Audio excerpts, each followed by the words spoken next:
Bismillah, alhamdulillah, syukur an la ilaha illallah, Allahumma sholli ala Muhammad wa ala alihi wa sahbihi ajma'in. Alhamdulillah, Ustaz sekalian, insya Allah pada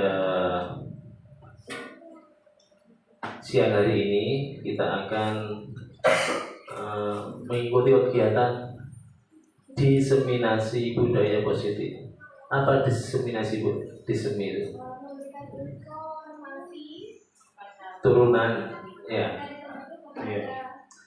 Ada kelompok tertentu untuk kemudian memberikan informasi, mengerti informasinya dan dari informasi itu melaksanakannya. Ya.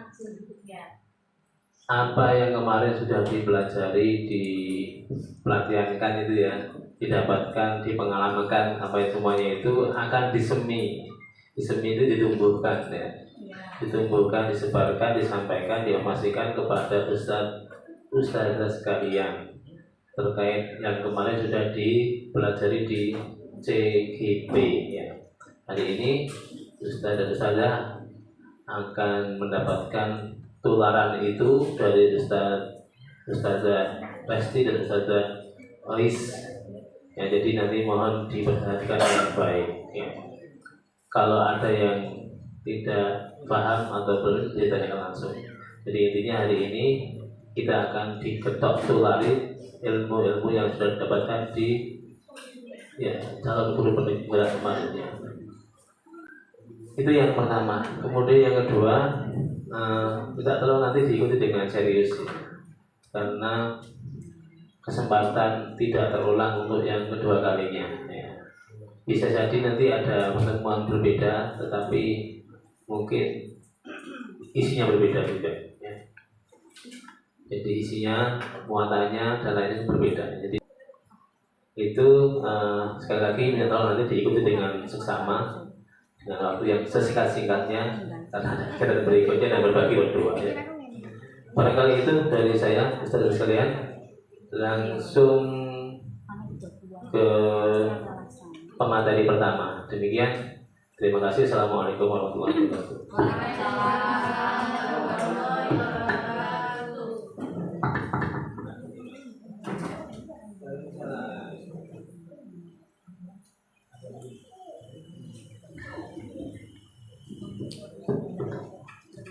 Baik, bismillahirrahmanirrahim. Assalamualaikum warahmatullahi wabarakatuh. Waalaikumsalam warahmatullahi wabarakatuh. Hari ini saya ucapkan terima kasih atas kehadirannya, sudah meluangkan waktu. Di sini saya Ustazah Ais akan memberikan diseminasi budaya positif dari apa yang sudah kami peroleh dari calon di pelatihan calon guru penggerak. Sebelumnya saya ucapkan selamat datang guru hebat dan luar biasa SD Integral Hidayatullah Kota Probolinggo. Di sini mari kita belajar bersama, berkolaborasi dan saling mendukung dalam menumbuhkan budaya positif di sekolah kita tercinta. Hari ini yang dapat kami keluarkan ada di konsep utama modul budaya positif. Yang perlu ditekankan di sini pertama teman-teman yaitu di sini kita saling belajar ya, itu yang pertama. Tidak ada yang siapa yang lebih pintar atau siapa yang lebih hebat, karena di sini kita belajar bersama, sharing bersama, kita bisa bertukar pendapat. Mungkin kita di sini karena kita dulu yang mendapat materi ini, tapi nanti insya Allah teman-teman ayo menyusul. Baik, yang pertama kita akan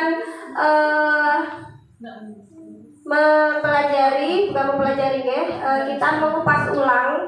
Yang pertama perubahan paradigma belajar, yang kedua disiplin positif, ketiga kebutuhan dasar manusia, dan untuk materi keempat, kelima dan keenam nanti ada perilaku motivasi manusia, posisi kontrol restitusi dan segitiga restitusi akan disampaikan oleh Ustazah Ais. Baik, yang pertama di sini ada perubahan paradigma belajar. Apa sih perubahan paradigma belajar itu? Di sini pembelajaran dengan paradigma baru. Pembelajaran dengan paradigma baru dirancang berdasarkan prinsip pembelajaran terdiferensiasi sehingga setiap siswa belajar sesuai dengan kodratnya masing-masing untuk mewujudkan profil Pancasila. Nah, dari sini Nusewu sebelumnya selama kita mengajar, kita selalu mengajar itu tidak dipungkiri kita selalu mengajar dengan pola atau metode klasikal, ya, dimana kita menyamaratakan kemampuan anak-anak. Nah, di paradigma belajar baru ini kita harus menyadari bahwa anak itu punya potensi dan kemampuan masing-masing. Di sini mereka punya keunikan tersendiri-sendiri, jadi kita tidak bisa menyamaratakan bagaimana perilaku kita kepada mereka, pola asuh kita, kemampuan mereka, terus juga terutama terkait dengan penilaian. Jadi setiap anak itu punya karakter, keunikan, dan kebutuhan masing-masing. Itu terkait dengan paradigma. Tentunya paradigma ini semuanya bermuara pada profil pelajar Pancasila, ya. Seperti yang kemarin sudah pernah disampaikan Ustazah Nuril di IKM, implementasi kurikulum Merdeka Belajar, kita harus semua pembelajaran itu bermuara pada profil pelajar Pancasila. Apa saja profil Pancasila kemarin? Yang pertama, berketuhanan yang Maha Esa dan berakhlak mulia. Yang kedua, berkebinekaan global, kemandirian, bergotong royong, kreatif, dan bernalar kritis. Nah, ini yang harus kita kembangkan di paradigma perubahan belajar sekarang ini. Kemudian yang kedua, di sini ada disiplin positif. Oke, ketika mendengar kata disiplin, kira-kira apa sih yang ada di benak Bapak Ibu semuanya? Disiplin. Nah, mengikuti aturan. Apalagi? Tepat waktu. Tepat waktu. Oke, sepakat ya, yang kita garis bawahi di sini adalah peraturan. Baik. Nah, faktanya dalam budaya kita mana kata disiplin itu dimaknai sebagai suatu yang negatif. Kenapa begitu? Karena sesuatu itu dilakukan untuk menjadikan atau mendapatkan kepatuhan dari orang lain, sehingga tersebut menimbulkan ketidaknyamanan bagi pelaku. Jadi kalau anak-anak kita mendengar kata disiplin, sudah identik dengan kata punishment, ya, hukuman. Nanti aku begini, nanti aku begitu. Nah, akhirnya mereka itu sudah merasa tidak nyaman, tidak comfort. Kemudian dari fakta tersebut, tujuan kita sebagai pendidik adalah menciptakan perilaku disiplin diri pada anak-anak mengacu pada nilai-nilai kebajikan universal yang berasal dari motivasi intrinsik, bukan ekstrinsik. Jadi sekiranya bagaimana anak itu disiplin tapi berasal dari dirinya sendiri, bukan karena takut kepada kita, takut pada hukuman kita, atau takut pada aturan-aturan yang berlaku. Nah, itu yang perlu kita tanamkan dan munculkan pada diri anak-anak. Kemudian apa yang harus kita lakukan? Di sini kita bisa menerapkan disiplin positif dengan menumbuhkan kesadaran diri pada anak serta membiasakan mereka untuk melakukan sesuatu tanpa paksaan, tanpa sogokan, ancaman maupun hukuman. Jadi sekiranya bagaimana sih mereka dengan sendirinya ketika mereka melakukan kesalahan, mereka itu menyadari, oh iya, bagaimana aku nanti tidak melakukan kesalahan ini lagi. Itu yang disebut dengan disiplin yang positif. Jadi tidak terpengaruh dari stigma mereka, pemikiran mereka kalau disiplin itu pasti nanti terkena hukuman. Nah, itu. Begitu ya Bapak Ibu, ya. Jadi di sini kita sepakati bersama bagaimana memunculkan disiplin positif itu dari motivasi intrinsik. Kita sepakat ya di sini ya nanti ya. Ya, oke, baik. Nah, yang kedua terkait dengan kebutuhan dasar manusia. Ya, kita sebagai individu pasti punya basic need, kebutuhan dasar kita sebagai manusia. Begitu juga dengan anak didik kita di sekolah. Apa sih yang mendasari mereka itu berbuat sesuatu itu terkait dengan kebutuhan dasar manusia. Yang pertama sama seperti kita, mereka kebutuhannya adalah bertahan hidup. Otomatis pada bagian primer di sini ada sandang, pangan, dan papan. Bagaimana anak-anak itu terpenuhi kebutuhannya, baik dari segi material. Itu yang pertama. Kemudian rasa kasih sayang dan rasa diterima. Di kelas kita pasti sering menemukan atau menjumpai anak-anak itu yang seringkali bertanya ke kita, Ustazah ini bagaimana? Atau ada anak-anak yang ketika dia diapresiasi lebih, mereka itu akan lebih termotivasi. Nah, dari sini kita berarti mengetahui bahwa anak itu di sana lebih membutuhkan kasih sayang dan perasaan diterima sama kita. Itu. Kemudian penguasaan. Nah, penguasaan di kelas juga pasti sering kita temui ada anak-anak yang dominan dan mereka selalu merasa berkuasa. Nah, ini juga. Kemudian kebebasan. Nah, kebebasan ini terkait dengan pembelajaran kita. Kadang anak-anak itu kenapa sih kalau kita perhatikan lemes, lesu, nggak bersemangat. Nah, di sini berarti kebutuhan yang harus dipenuhi kita kepada mereka adalah bagaimana mereka bebas mengeksplorasikan pengetahuannya untuk belajar sehingga mereka itu tidak mengalami kejenuhan ketika belajar. Dan yang terakhir kesenangan. Kesenangan di sini anak-anak seperti halnya kita, ketika kita mendapatkan suatu hal yang tidak kita sukai, otomatis kita protes ya. Nah, sama anak-anak juga begitu. Ketika pelajaran hal yang tidak disukai, kita contoh anak-anak di sini termainkan pelajaran matematika. Nah, matematika kita sepakat ya. Matematika itu adalah pelajaran yang sangat menakutkan dan juga sulit diselesaikan. Akhirnya mereka itu tidak senang. Menjustifikasi pelajaran, ketemu pelajaran ini nggak asik. Akhirnya ngefek juga ke gurunya juga. Bagaimana anak-anak ini harus nilainya baik. Nah, itu saja yang dapat saya sampaikan dari ketiga poin tadi. Untuk selanjutnya dilanjutkan oleh Ustazah Ais.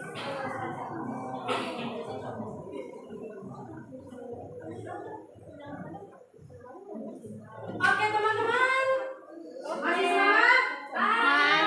Semangat! Ayo jangan lemes, jangan serius. Serius tapi santai. Semangat! Belum sarapan kan teman-teman? Belum. Baik, kita akan sarapan. Kita akan sarapan. Saya akan kirim pakai GoFood. Semoga segera sampai GoFoodnya ya. Amin. Sebelum GoFood yang asli datang, kita GoFood-GoFoodan di sini. Nah, ini adalah pengalaman yang menyenangkan. Saya cerita dulu apa itu GoFood yang saya maksud.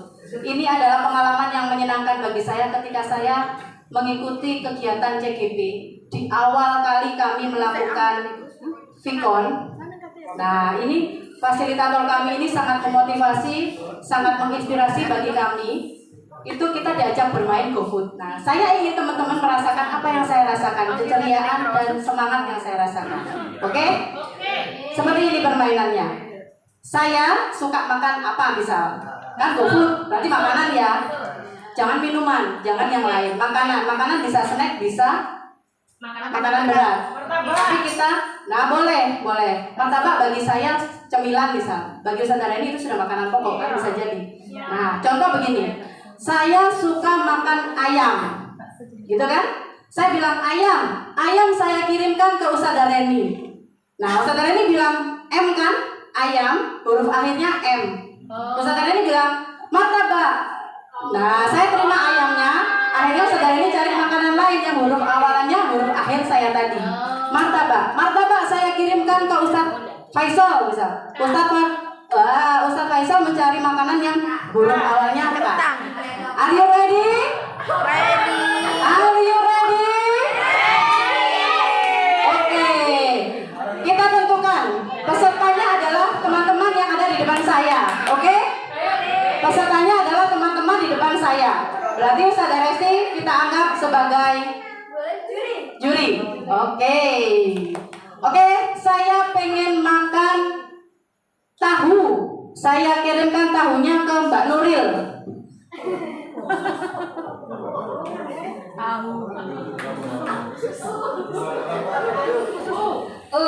Udang balado. Siapa? Saya kirim ke Ustaz Irham. Oseng. Saya kirimkan ke Ustaz Rizka.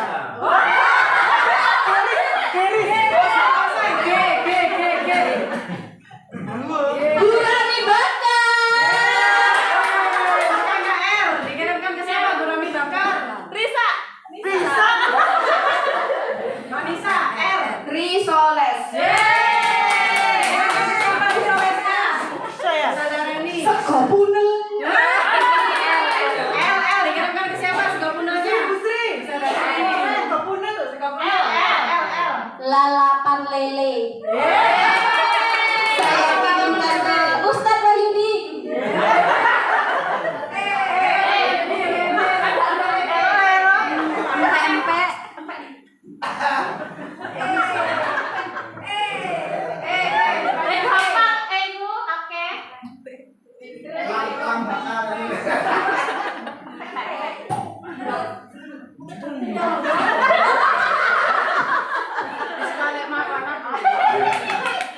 Saya terima pempek.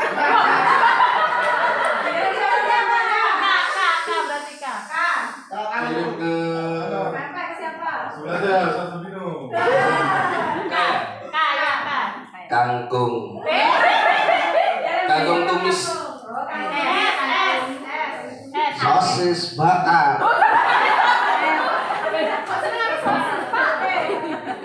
Risoles.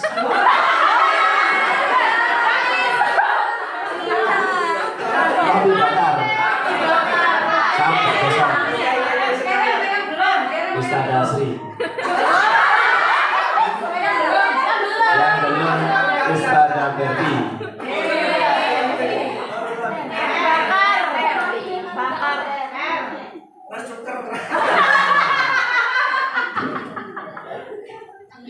Raja ero-ero.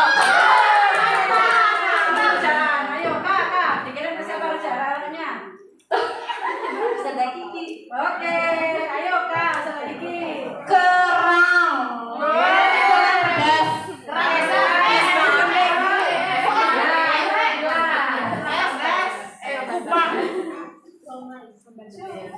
Somai. Wiro. Oke, kita masuk ke materi selanjutnya yaitu motivasi perilaku manusia. Nah, sama seperti tadi, saat kita manusia dan anak-anak melakukan sesuatu perbuatan, itu pasti ada motivasi dalam dirinya. Ya kan? Di sini ada 3 motivasi. Yang pertama, sebelum kita masuk yang pertama, apa sih motivasi itu?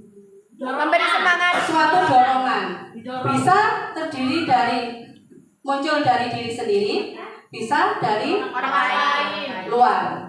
Ya, intrinsik dan ekstrinsik. Apa itu motivasi? Motivasi merupakan dorongan yang timbul pada diri seseorang secara sadar atau tidak sadar.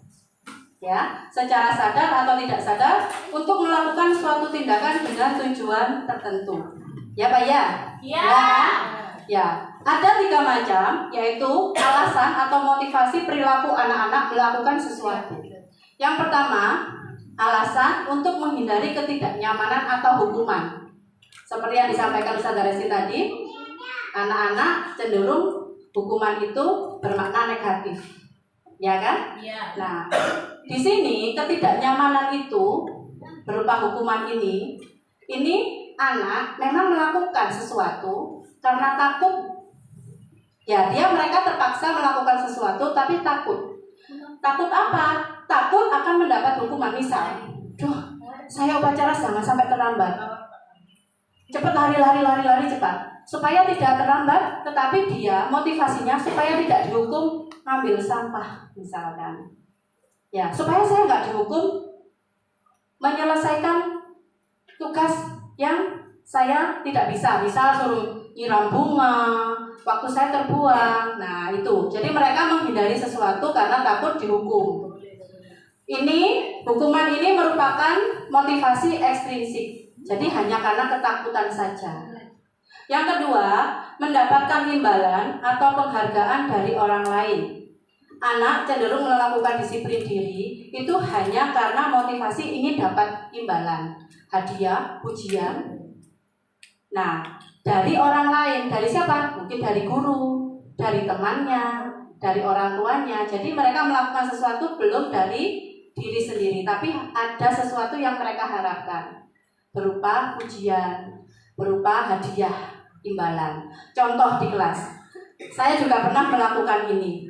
Jadi saya membuat bintang dari kertas emas yang saya lipat berbentuk bintang dan berwarna-warni. Dulu siswa yang hafal perkalian, misal dengan target hari ini atau minggu ini perkalian 1-3, yang hafal akan Ustazah beri bintang. Seperti itu. Semangat kan anak-anak kita? Semangat banget, dan itu di luar dugaan. Mereka selesai di luar target kita, sebelum target yang kita tentukan. Targetnya adalah 1 semester. Misalnya hafalan 1-10 itu targetnya 1 semester. Ternyata tidak sampai 1 semester mereka selesai. Tetapi memang positif. Tetapi hal ini anak-anak lakukan hanya karena mereka ingin dapat bintang. Mereka bangga dapat bintang. Hal ini kurang mengena ke anak-anak. Memang bagus. Tidak ada yang tidak bagus usaha guru. Tetapi hal ini muncul bukan dari diri sendiri, dari ekstrinsik, dari ingin mendapatkan hadiah atau imbalan. Dan dia bangga, papan saya panjang bintangnya. Nah, seperti di papan itu panjang. Ya kan? Nah, yang ketiga, menghargai nilai-nilai kebajikan diri sendiri. Ini yang kita harapkan, tujuan kita di sini yaitu menghargai nilai-nilai kebajikan diri sendiri. Anak melakukan disiplin diri dikarenakan kesadaran diri atas nilai kebajikan dan keyakinan diri sendiri. Jadi mereka benar-benar melakukan sesuatu atas dasar keyakinan dirinya, atas dasar kemauannya sendiri. Nah, motivasi ini merupakan motivasi intrinsik. Inilah yang kita harapkan muncul dari anak-anak. Itu ya. Nah, sama dengan kita. Kita kan melakukan sesuatu pasti ada motivasinya. Harapan kita bisa juga memunculkan motivasi intrinsik kita sendiri. Gitu ya. Next. Konsep disiplin dengan identitas gagal. Jadi disiplin itu ada 2 makna. Ada yang menganggap itu disiplin yang konsepnya identitas gagal. Kita menciptakan anak-anak itu memang disiplin, tetapi identitas bagi kita itu belum berhasil. Artinya gagal itu apa? Masih muncul motivasi ekstrinsik. Jadi belum dari diri sendiri. Nah, contohnya apa? Hukuman tadi dan penghargaan yang tadi. Itu ya. Jadi ini memang selama ini kita lakukan, masih banyak sekolah-sekolah yang lain selain kita juga melakukan ini. Ya. Jadi hukuman, kenapa kok ini kita katakan gagal hukuman ini? Karena dari hukuman ini kita bersifat memaksa. Anak-anak terpaksa patuh, anak-anak terpaksa disiplin karena khawatir takut dihukum. Kemudian dari merasa terpaksa, mereka merasa tersakiti. Hukuman ini menyakitkan bagi anak-anak kita, baik secara verbal ataupun non-verbal. Yang dari guru itu mereka terluka. Nah, kemudian anak-anak merasa tidak nyaman karena mereka terpaksa dan terluka. Mereka tidak akan nyaman melakukan hal itu, terpaksa. Lalu murid menyembunyikan kesalahan. Nah, kalau anak merasa salah, kan pasti takut dihukum. Kita nyari ngulik-ngulik seperti apa, enggak ketemu kan? Iya kan? Enggak ketemu. Dia tidak mau ngaku salahnya apa. Pasti dia menyembunyikan, berbohong akhirnya. Dari situ mereka menjadi rendah diri. Itu hukuman. Bagaimana dengan penghargaan? Sama, penghargaan ini sifatnya tidak efektif. Kenapa tidak efektif? Karena bukan dari kemauannya mereka sendiri. Anak ini benar-benar melakukan, tetapi ingin dapat imbalan seperti yang tadi. Tidak efektif kan? Dan itu tidak selalu bisa kita terapkan. Mungkin kita jadi pusing juga. Habis ini ngasih hadiah apa ya? Habis ini ngasih penghargaan apa ya? Kan seperti itu. Nah, ini juga kurang membangun bagi anak-anak. Kemudian merusak hubungan. Nah, terjadi, aku nggak pernah dapat bintang. Itu aja, ada gap-gap antara teman. Itu kita hindari dari anak-anak kita, ya kan? Sama dengan kita. Aku datang piket tepat waktu. Ustadz Kamal datangnya pagi. Piket kita pagi hari, biar nggak di punishment sama Ustadz Kamal, ya kan? Atau biar kita dipuji, rajin itu setiap hari datang pagi. Itu masih motivasi ekstrinsik. Apakah itu salah? Tidak ada yang salah, tapi proses. Kita menumbuhkan motivasi intrinsik dari diri kita. Begitupun yang kita harapkan dari murid. Lalu mematikan kreativitas. Nah, kita bertindak, kreativitas kita nggak jalan, itu aja. Karena motivasi kita hanya itu aja, tidak berkembang. Maka kreativitas kita mati. Kemudian murid menyembunyikan kesalahan dan murid menjadi rendah diri, sama sifatnya dengan hukuman. Mereka menyembunyikan kesalahan, nyengit-nyengit kalau melakukan kesalahan, dan mereka tidak percaya diri atau merasa rendah diri. Begitu. Konsep disiplin dengan identitas gagal sudah. Sekarang kita bandingkan dengan konsep disiplin identitas yang tidak gagal. Next, Ustazah. Identitas yang tidak gagal, identitas yang sukses. Ya, ada dua, ada konsekuensi dan ada restitusi. Kalau di sekolah kita ada Ustazah Resti, di konsep disiplin ada restitusi, mudah mengingatnya. Ya, Resti yang ini, restitusi adalah konsep disiplin. Oke, konsekuensi. Selama ini kita masih melakukan konsekuensi kan? Alih-alih untuk menyingkirkan Hukuman. Untuk menyingkirkan pikiran tentang hukuman, kita menggunakan kata konsekuensi. Apa sebenarnya konsekuensi? Apa bedanya dengan hukuman? Apakah berbeda? Ada bedanya. Kalau hukuman, Konsekuensi perjanjian. ya betul. Kalau hukuman biasanya muncul hanya dari satu pihak, dari kita guru. Kamu salah, lari keliling lapangan. Anak tidak siap, apa yang akan dia lakukan? Mau tidak mau dia lari, dia tersakiti, dia terpaksa, dan sebagainya. Tetapi kalau konsekuensi bisa jadi itu adalah kesepakatan yang dilakukan guru dengan murid. Tetapi apakah itu full dilakukan guru dengan murid? Tidak. Apakah ada unsur guru sendiri, satu pihak yang memasukkan keinginannya? Bisa. Ya, ada. Masih ada. Sehingga dari konsekuensi ini penguatannya hanya berjangka pendek saja, tidak akan lama. Kemudian perlu monitoring berkelanjutan. Karena pendek, kita sulit memonitoring secara berkelanjutan.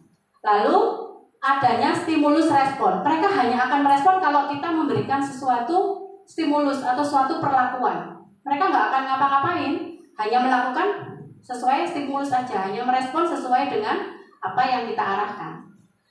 Kemudian tidak nyaman, ada rasa tidak nyaman. Meskipun ada anak yang merasa nyaman-nyaman aja, tetapi sesungguhnya mereka tidak nyaman. Ada rasa terpaksa, itu pasti.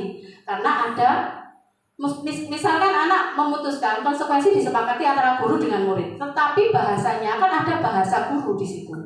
Banyak bahasa guru di sana. Itu yang membuat mereka tidak nyaman.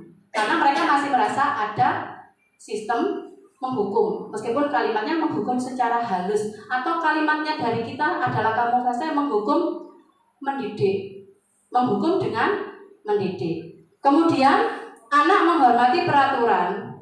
Memang anak menjadi menghormati peraturan, tetapi anak kehilangan waktu untuk merenungi kesalahannya.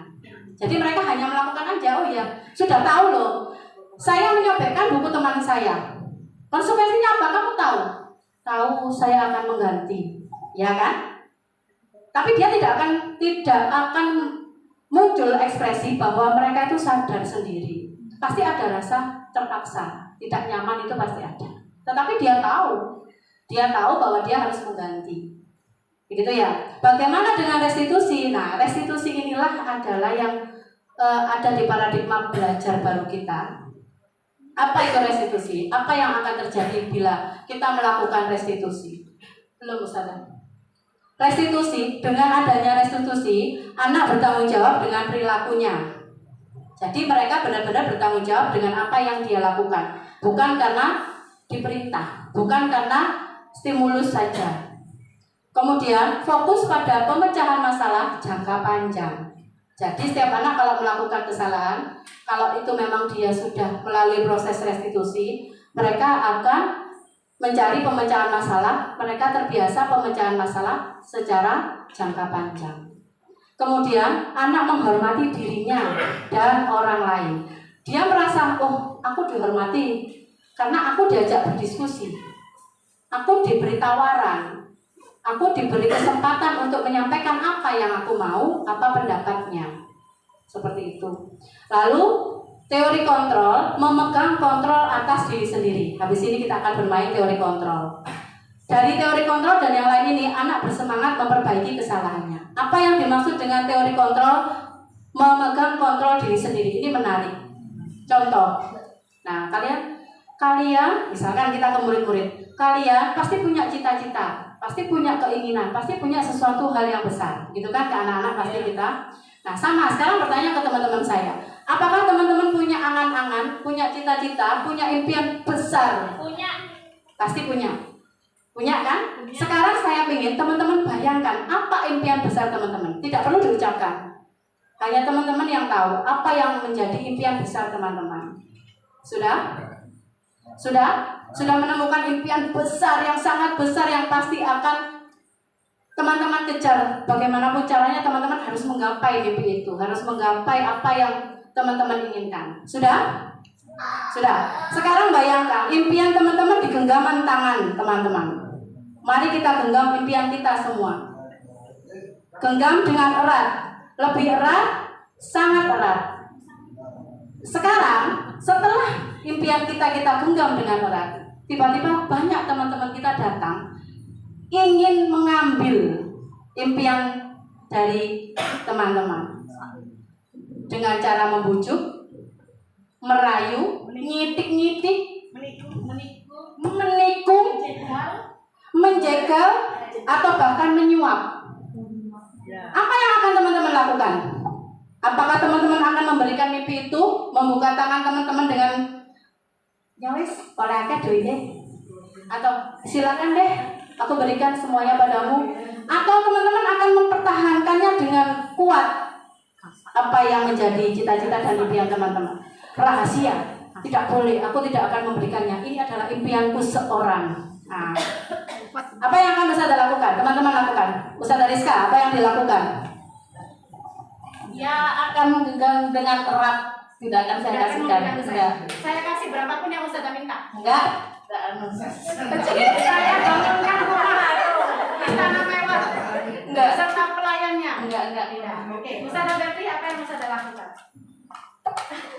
Saya isi Ustazah Berti kan kalian. Apakah akan mereka tangan itu?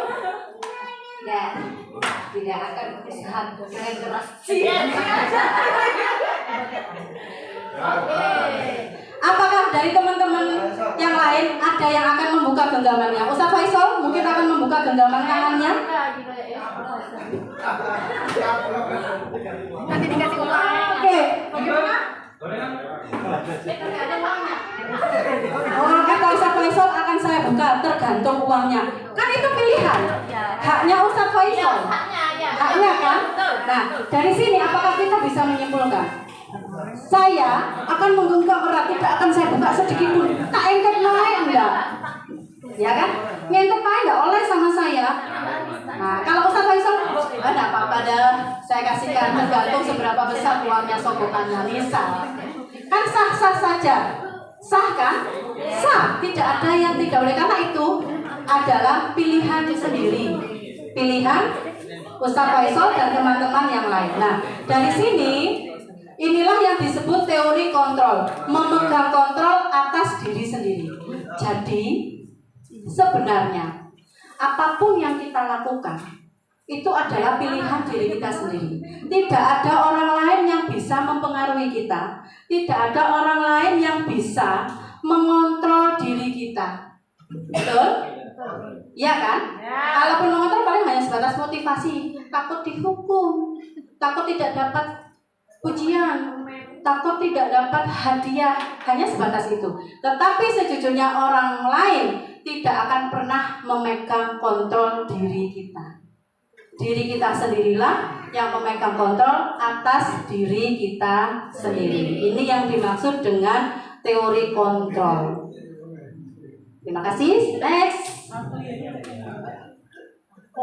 Konsep disiplin. Nah, kita masuk ke konsep disiplin. Tadi yang disampaikan Saudara Resti, disiplin itu cenderung arahnya negatif, arahnya punishment. Konsep disiplin di sini merupakan pendekatan restitusi yang akan kita gunakan. Nah, pendekatan restitusi ini merupakan sebuah cara menanamkan disiplin positif pada anak. Kalau dengan hukuman tadi kan memang disiplin, tetapi disiplin dengan identitas gagal. Ya. Apa itu restitusi? Restitusi adalah proses menciptakan kondisi bagi murid untuk memperbaiki kesalahan mereka. Jadi kalau anak-anak melakukan kesalahan, kita beri kesempatan pada mereka untuk melakukan perbaikan atas kesalahan mereka. Sehingga dari situ mereka bisa kembali ke kelompok mereka dengan karakter yang lebih baik. Jadi kalau orang melakukan kesalahan, kita beri kesempatan untuk memperbaiki, dan itu adalah kesempatan kedua bagi mereka, istilahnya gitu kerennya ya kan. Nah, restitusi juga merupakan proses kolaboratif yang mengajarkan murid untuk mencari solusi atas permasalahan atau atas sesuatu yang mereka lakukan, dan membantu murid berpikir tentang orang seperti apa saya nanti ingin menjadi orang yang seperti apa. Dari proses restitusi itu mereka sadar bagaimana cara mereka memperbaiki kesalahannya. Mereka diberi waktu untuk memperbaiki diri, dan akhirnya mereka bisa diterima kembali di kelompoknya dengan baik. Otomatis dia dengan karakter yang baru, karakter yang kuat, karakter yang lebih baik. Seperti itu. Lalu kenapa harus restitusi? Padahal tadi kan selain restitusi ada konsekuensi. Itu kan juga masih bisa. Bedanya adalah dengan melakukan restitusi, artinya itu bukan merupakan paksaan untuk mereka menebus kesalahan. Jadi dengan restitusi bukan menebus kesalahan, tetapi mereka belajar dari kesalahan. Lalu untuk apa? Untuk memperbaiki hubungan. Kalau tadi dengan hadiah kan hubungannya tidak baik. Jadi kalau dengan restitusi memperbaiki hubungan, mereka bisa kembali lagi ke kelompoknya dengan karakter yang lebih baik, karakter yang lebih kuat. Lalu restitusi ini merupakan tawaran, bukan paksaan. Bukan berarti tawar-menawar seperti kita ke pasar. Berapa bu tongkolnya misalkan? 15, 10 aja lah bu. Bukan seperti itu tawaran. Artinya tawaran di sini adalah kita memberikan pilihan kepada anak-anak. Kita memberi kesempatan kepada anak-anak untuk berpikir dari kesalahanmu itu, apa yang akan kamu lakukan? Tenang, nanti ada contohnya, jadi teman-teman akan itu. Nanti saya jadi artis, ada videonya. Lalu dari situ restitusi juga dapat menuntun untuk melihat ke dalam diri. Jadi mereka tertuntun melihat dirinya sendiri, potensi apa yang ada dalam dirinya. Mereka bisa berpikir kritis atas permasalahannya. Kemudian mencari kebutuhan dasar yang mendasari tindakan. Nah, kebutuhan dasar tadi sudah dipaparkan oleh Saudara Resti kan ya. Ada 5 tadi kan? Kasih sayang, perhatian, kesenangan, kebebasan. Satu lagi, penguasaan. Itu. Jadi adanya restitusi ini, mereka akan mencari sendiri, menemukan apa kebutuhan mereka yang ingin dipenuhi oleh kita sebagai guru. Kita memberi tawaran, artinya memberi kesempatan mereka melihat pada dirinya sendiri. Lalu fokus pada karakter, bukan pada tindakan. Sebenarnya enak kalau kita melakukan restitusi. Kita hanya menuntun, mengarahkan, kita fokus pada karakter anak. Jadi kita bisa tahu, oh karakter anak ini pendiam. Bagaimana dia akan menyelesaikan solusinya dengan karakter bagaimana dia menyelesaikan masalahnya, mencari solusi dari masalahnya dengan karakternya anak yang pendiam. Kita tinggal mancing-mancing dikit. Nah, seperti itu. Lalu yang pasti akan menguatkan dan fokus pada solusi. Benar-benar fokus pada solusi. Kalau kita menghukum, kamu ini terlambat terus setiap hari, lari lapangan 10 kali. Ada solusi dari situ? Tidak ada. Tetapi dengan restitusi, kita fokus pada solusi. Solusi itu dari mana? Bisa muncul dari murid itu sendiri. Mereka akan menemukan solusinya sendiri. Dan itu sudah saya coba. Jadi sebelum kami melakukan diseminasi hari ini, kami sudah mempraktekkan beberapa budaya positif dalam rangkaian video nanti akan kita tunjukkan. Next. Nah, apa perbedaan dari hukuman, konsekuensi, dan restitusi? Tadi sudah kita singgung ya. Apa bedanya hukuman, konsekuensi, dan restitusi? Kalau kita urut dari posisinya, hukuman paling rendah. Karena kan unsurnya ekstrinsik. Konsekuensi di tengah-tengah. Dan restitusi posisi paling tinggi. Nah, kita beri contoh kasus pada siswa yang sering melakukan bullying pada temannya. Kalau kita menghukum, kita pasti menggunakan ekspresi yang marah. Tidak ada kan orang menghukum dengan menyenangkan? Pasti ekspresi kita menakutkan kan? Meskipun kita berusaha sok sweet gitu loh. Tapi anak-anak takut kan pada kita. Nah, ini guru menghukum murid dengan hukuman fisik dan tidak mendidik. Saya jujur, saya pernah menghukum murid. Setelah saya belajar ini, konsepnya yang saya lakukan itu sebenarnya menghukum. Misalkan, dia mengolok-olok nama orang tua dari temannya. Temannya tidak terima. Akhirnya, diingatkan 1 kali, tidak mempan. Diingatkan 2 kali, belum mempan. Diingatkan 3 kali, B aja. Akhirnya, dia anak yang malas menulis. Saya tahu dia anak yang malas menulis. Saya suruh nulis 50 kali. Saya berjanji tidak akan mengolok-olok teman saya memakai nama ayahnya. 50 kali, gempor enggak tuh tangannya? Gempor. Kalau dia masih mengulangi lagi, saya tambah 2 kali lipat, 100 kali. Seperti itu. Itu masih sistem menghukum. Lalu bagaimana cara menyelesaikan kasus melakukan bullying pada temannya dengan cara konsekuensi? Guru memberikan konsekuensi, membawa anak ke ruang BK. Ya, kita sering ya minta tolong Ustaz Muktio ya. Kalau kita sudah tidak, istilahnya nggak ngatasi hari ini diatasi diri, kok kayak aku nggak mampu, seperti itu kan? Nah, makanya alhamdulillah kita sudah punya guru BK dan alhamdulillah Ustaz Muktio bisa hadir di tengah-tengah kita. Insya Allah untuk kedepannya Ustaz Muktio akan sangat bisa menerapkan restitusi saat membantu kita sebagai wali kelas dan guru mapel yang lainnya. Ini pasti akan menjadi budaya positif di sekolah kita kalau kita semua guru termasuk guru BK yang sering membantu kita akan menerapkan restitusi. Simple, restitusi itu simple dan menyenangkan. Lalu dari konsekuensi ini guru masih ada muncul aura tegas.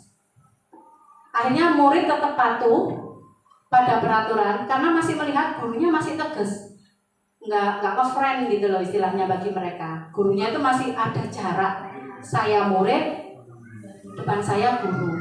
Saya memang diberi pilihan konsekuensinya apa.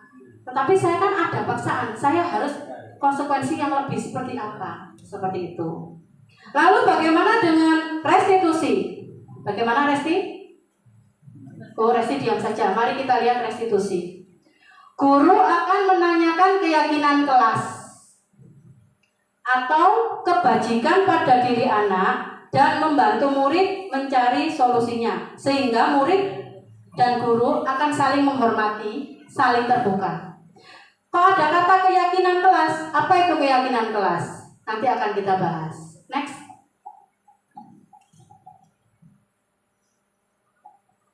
Nah, sebelum kita masuk keyakinan kelas ada posisi kontrol.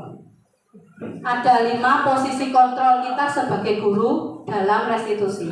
Kalau kita membantu murid menyelesaikan masalah, kita mau berperan sebagai apa? Apakah kita memilih sebagai penghukum? Penghukum itu biasanya kalau ngomong suaranya keras, marah-marah, bersifat mengancam, menakutkan.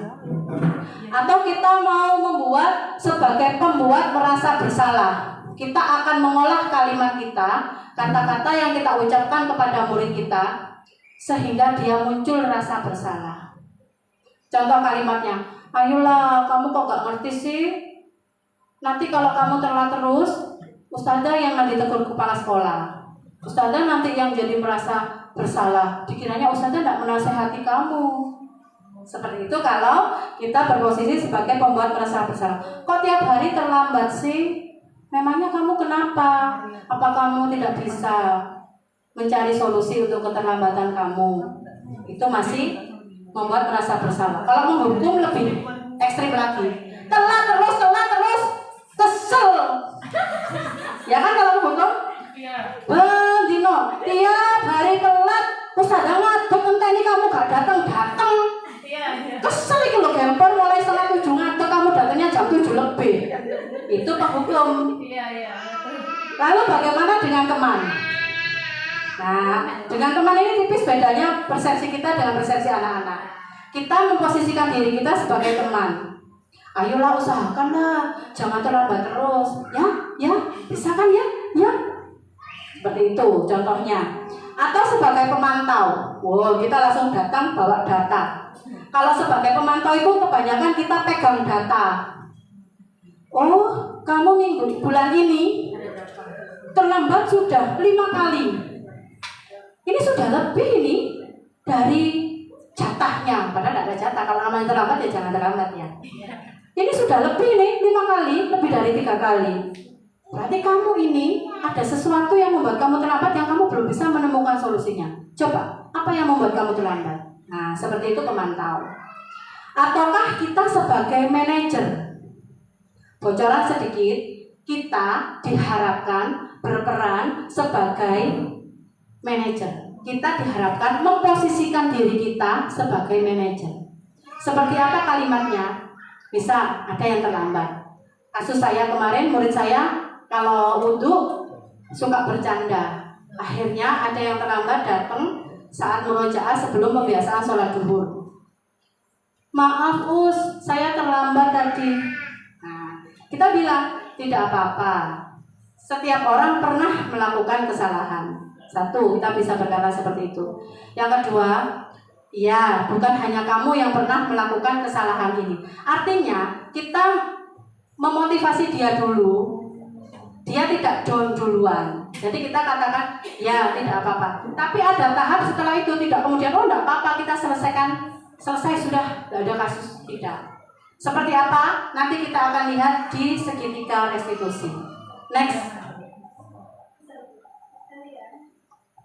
Contoh penerapan 5 posisi kontrol. Nah, contoh ini contoh. Sebenarnya tadi sudah saya beri contoh ya sedikit. Ada contoh lagi, murid terlambat masuk sekolah. Nah, seperti tadi ya. Kalau penghukum, patuhi peraturan sekolah. Silakan berdiri depan kelas sampai pelajaran saya selesai. Nah, itu penghukum. Lalu pembuat merasa bersalah. Terlambat lagi. Berapa kali kamu terlambat dalam minggu ini? Nah, atau sebagai teman, ayolah, mengapa sih terlambat lagi? Usahakan dong jangan terlambat.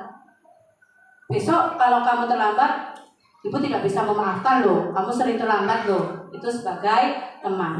Kalau sebagai pemantau, sudah tahu kamu ini melanggar peraturan, telat lagi, masih telat lagi. Ayo sekarang apa konsekuensinya buat kamu? Seperti itu. Kalau sebagai manajer, ini yang kita harapkan. Apa kamu tahu apa kesalahanmu? Jadi kita mengarahkan anak untuk menyadari apa kesalahannya. Beda kita membuat dia harus merasa bersalah dengan menyadari apa kesalahannya.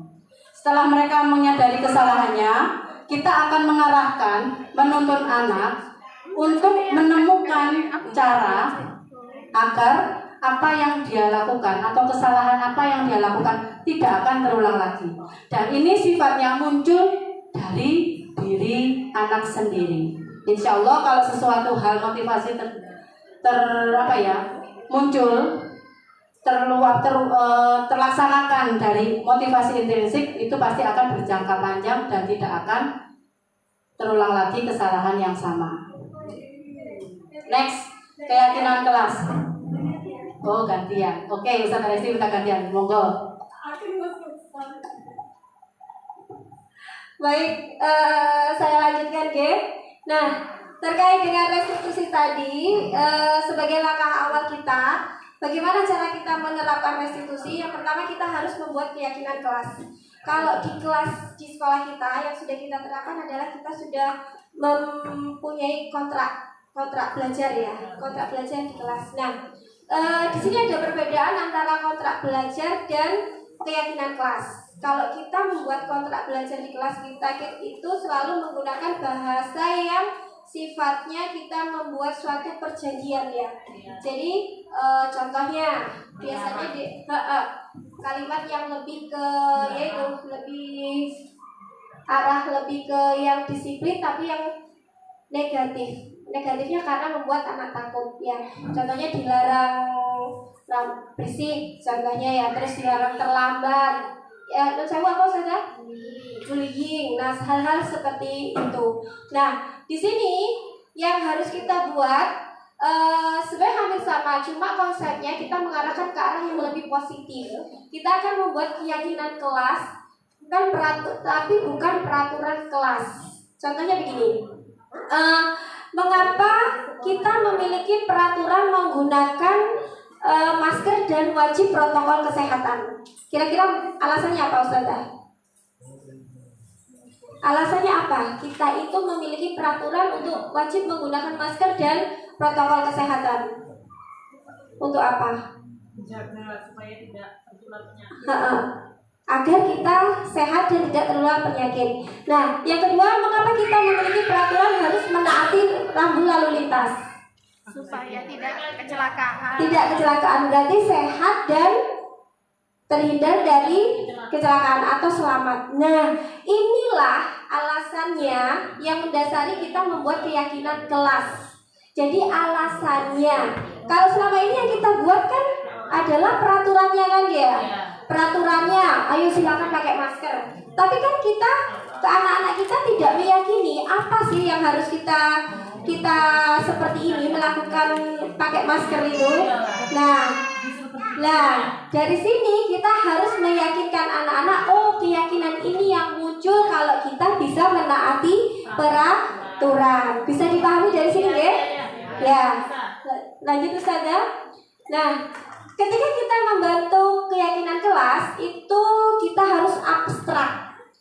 Kalau kita tadi yang contohnya memakai masker itu konkret kan ya? Konkret. Nah, di sini kita harus lebih abstrak dari peraturan. Jadi sifatnya lebih umum. Nanti ada contohnya Ustazah. Kemudian yang kedua berupa pernyataan yang universal dalam artian menyeluruh. Menyeluruh begini. Kalau kita membuat peraturan tidak boleh membuli, ya. Kalau yang lebih universal berarti apa Ustazah? Tidak boleh membuli sesama teman. Berarti kalau yang lebih umum kita gunakan kalimat yang bagaimana? Gimana Ustaz? Saling menyayangi. Nah gitu. Jadi kita kalau kita yang lebih konkret kita pakai tidak boleh mengejek. Nah itu kan lebih konkretnya. Nah kita gunakan bahasa yang lebih universal, yang lebih umum. Kemudian dibentuk atau dibuat dalam bentuk yang positif. Jadi kita hindarkan kalimat yang negatif. Contoh tidak boleh, jangan dipakai, dilarang, jangan dipakai. Insya Allah kita bisa membuat kalimat-kalimat yang lebih bernilai positif. Kemudian sedikit, kalimatnya harus sedikit. Untuk apa? Agar mudah diingat.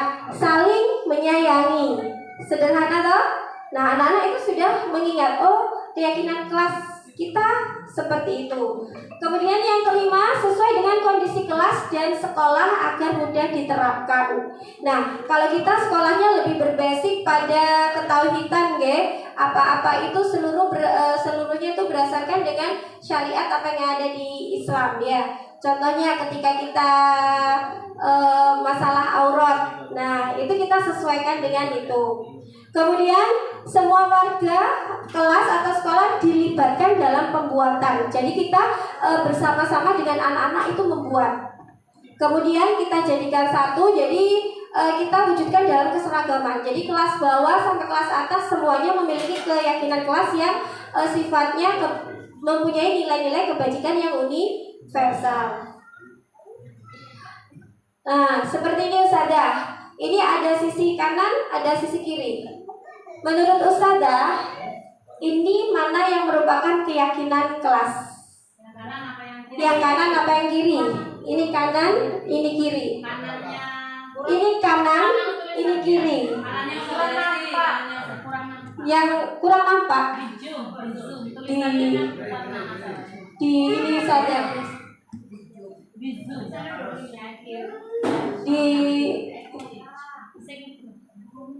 Ini saya bacakan aja ya.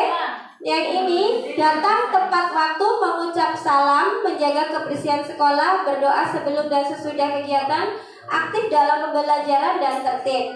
Yang sini, kami guru dan murid yang saling menyayangi. Kami murid yang semangat belajar. Kami murid yang peduli dengan teman-teman. Sini ya. Oke, sudah bisa dipahami ya untuk keyakinan ya. Kita sepakat ya bahwa nanti kita tidak akan membuat kontrak belajar, tetapi keyakinan kelas. Oke, Masya Allah. Iya, yang sini ini tidak ada logo. Yang sini nggak ada logo, yang ini ada logo. Kenapa ada logo di sini? Ini lebih mengartikan seperti kayak penekanan peraturan. Kalau kita di jalan-jalan peraturan semua ada logo kan ya. Nah, iya, kita lebih meleluasakan, jadi anak-anak itu lebih sifatnya lebih kebajikan yang universal. Lanjut Ustazah. Nah, ini adalah contoh belum ya?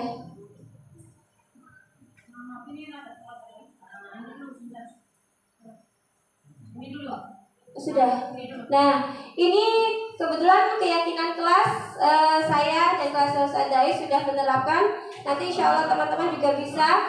Di sini kita membuat keyakinan kelas. Yang pertama kita berdiskusi tentang peraturan dulu. Jadi anak-anak silahkan ditumplekkan semua apa yang mereka ketahui tentang peraturan itu. Boleh ditulis di papan tulis atau dalam kertas masing-masing. Nah, kemudian setelah dari peraturan itu yang ada, kita rumuskan peraturan menjadi keyakinan kelas. Contohnya, biasanya teman-teman itu tidak boleh membuli, tidak boleh mengejek. Nah, anak-anak kemarin ada yang seperti itu. Kemudian tidak berisik. Nah, kita jadikan satu, kita rumuskan menjadi keyakinan kelas yang bahasanya ciri-cirinya seperti tadi. Tidak negatif, abstrak, terus sesuai dengan pernyataan yang universal. Kemudian hasil yang sudah dirumuskan kita tempelkan menjadi suatu keyakinan kelas seperti contohnya tadi. Nah, ini untuk yang kelas saya, dan ini kebetulan untuk kelasnya Ustazah Ais. Lanjut Ustazah. Nah, segitiga restitusi. Ini ada 3 tahapan Ustazah. Yang pertama yang tadi sudah disampaikan Ustazah Ais. Yang pertama menstabilkan identitas. Contohnya, oh iya, kita semua akan melakukan hal yang terbaik yang dapat kita lakukan. Kemudian validasi tindakan yang salah. Semua perilaku anak pasti memiliki alasan. Anak-anak melakukan kesalahan itu pasti ada alasannya. Entah itu alasannya benar atau dibuat. Yang jelas itu kita memvalidasi tindakannya itu. Oh, menurut kamu itu salah nggak sih? Menurut kamu itu benar nggak sih? Nah, itu kita kembalikan lagi ke anak-anak. Ketika anak-anak sudah punya keyakinan kelas, apa sesuai dengan keyakinan kelas kita? Ketika kita menemukan anak kita mengejek, kita kembalikan lagi. Benarkah Mas dengan tindakan yang kamu lakukan itu tadi? Nah, seperti itu untuk validasi tindakan yang salah.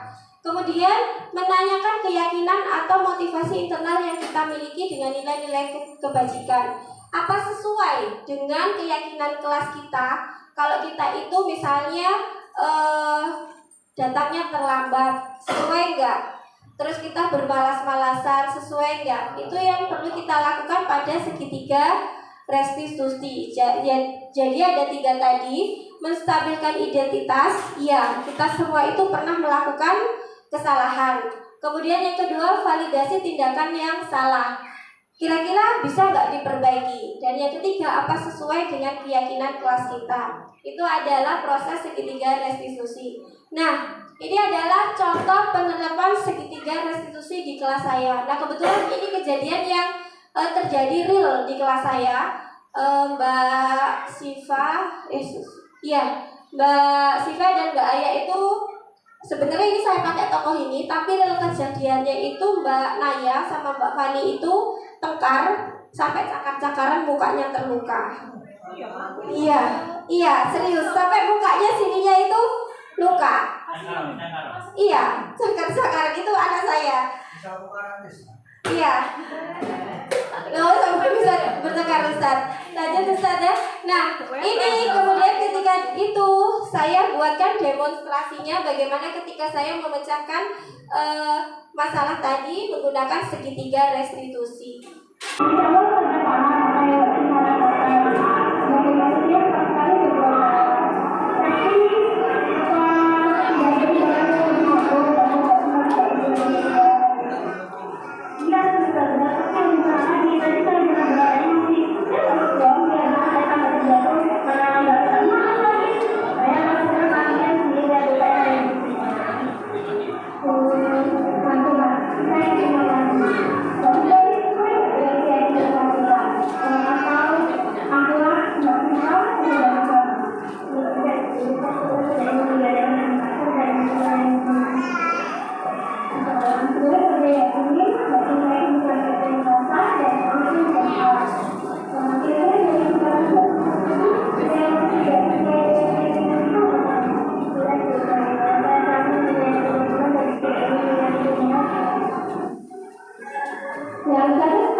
Ustazah Lupi nggak ada waktu itu, jadi saya pakai Ustazah Nisa. Maaf ya. Iya, santai.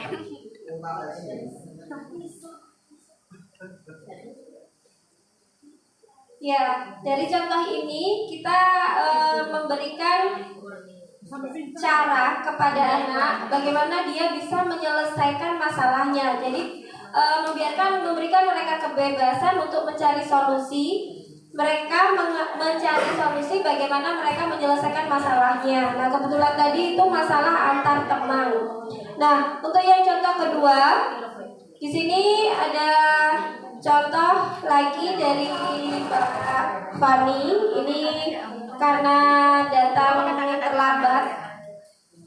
terlambat, mandinya terlalu lama, kemudian ada tetangganya yang meninggal sehingga membuat jalannya itu macet dan tiba di sekolah lebih 10 menit dari jam masuk.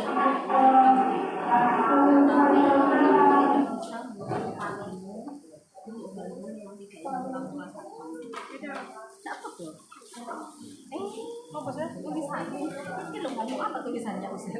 Belajar lebih baik. Ada netekku. Harus ada juga. Banyak proses tanpa protes.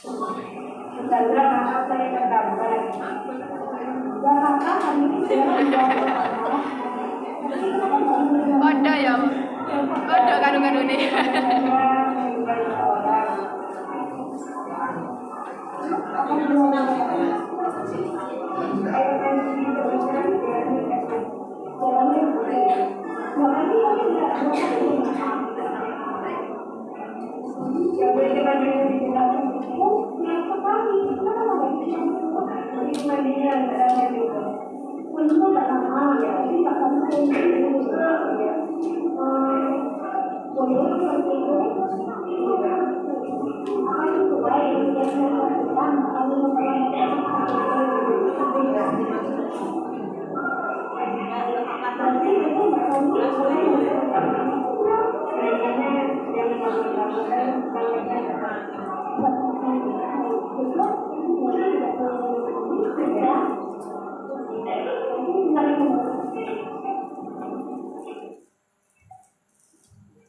Nah, ini juga karena Fani terlambat tadi, karena keyakinan kelas saya sudah berjalan dengan sendirinya, Mbak Fani itu bisa menyadari kesalahannya, kemudian meminta maaf dan menemukan solusi sendiri bagaimana dia nantinya biar tidak datang terlambat lagi ke sekolah.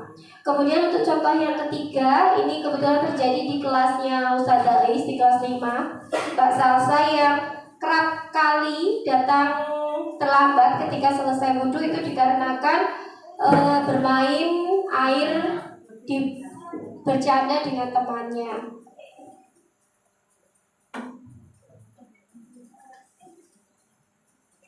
Satu lagi.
Tapi bolehkah ibu tahu alasan kenapa falsa ulama?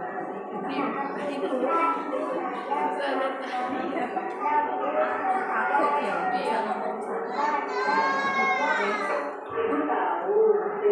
merasa Sejak kapan? Tetapi menurut ibu ada cara merasa tenang tapi tidak merugikan diri sendiri. Bagaimana menurut Bapak?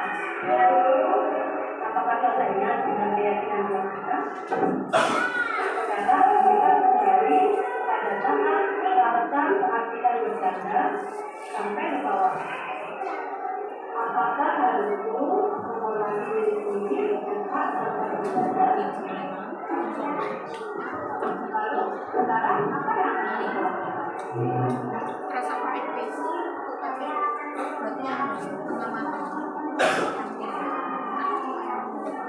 Alhamdulillah, sekarang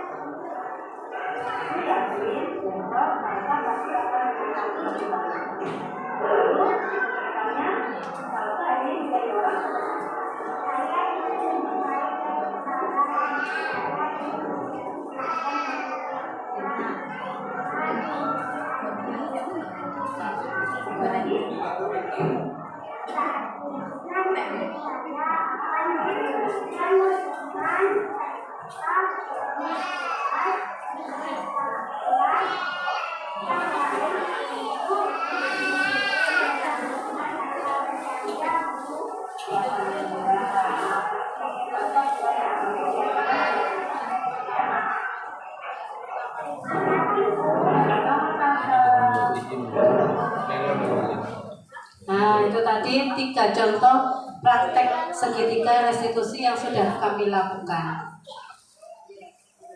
Saya rasa teman-teman ada sebagian yang sudah melihat praktek segitiga restitusi kita ya. Bahkan ada teman-teman dari kelas yang lain sudah memberikan umpan balik di PMM yang sudah kita inikan di PMM. Oke, kita simpulkan apa manfaat restitusi. Restitusi membantu murid menjadi lebih memiliki tujuan, berdisiplin positif, dan memulihkan dirinya setelah berbuat kesalahan. Tujuannya adalah agar murid-murid kita menjadi orang yang menghargai nilai-nilai kebajikan yang mereka percayai. Jadi semuanya itu muncul dari diri sendiri. Pesan dan kesan. Nah, ini sebenarnya sesuai dengan standar nasional kita, standar pendidikan nasional, bahwa guru hendaknya memiliki standar kepribadian profesional dan sosial yang baik dalam menerapkan program disiplin positif, menjadi among bagi murid di sekolah, dan menentukan posisi kontrol diri sebagai manajer. Jadi kita diharapkan menjadi berposisi menjadi guru sebagai manajer dalam menuntun dan membersamai murid-murid di sekolah, sehingga dapat mencerminkan karakter profil pelajar Pancasila. Insya Allah bisa ya teman-teman. Insya Allah. Harapan kami semua praktek baik yang sudah kami lakukan, teman-teman tidak merasa terganggu atau bahkan menjadi semangat. Kami harap itu adalah pemantik bagi teman-teman semuanya. Kita bisa bersama-sama menciptakan budaya positif di sekolah tercinta kita ini. Sekian dari kami. Terima kasih. Mari sama-sama tergerak, bergerak, dan menggerakkan. Sekian dari saya. Wassalamualaikum warahmatullahi wabarakatuh. Sesi terakhir, bagi teman-teman yang ingin bertanya kami persilahkan, atau mungkin memberi tanggapan juga kami persilahkan. Monggo, siapa yang berkenan?